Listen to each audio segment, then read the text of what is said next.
Good morning. This is how to export an image as a JPEG as a smaller quality so it takes up less space. This is what we need for the internet, smaller images that take up less space. Okay, we've got an image already there, we've already cut the size down.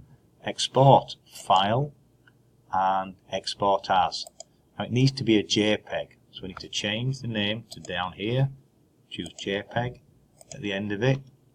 Let's call it Q50 for quality 50% dot JPG. It's a JPEG. Click Export. Got the original name. It's a smaller one. We've done Q50 for quality 50 JPEG at the end for a JPEG type file type. Click Export. It then comes up with this information.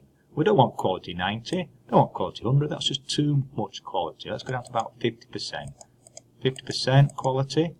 I'm going down and click Export. Okay, it looks just the same, but it's done now. It's the quality of only 50% in that one. Okay, that's easy enough to do. Change the qualities yourself to whichever you wish. Thank you.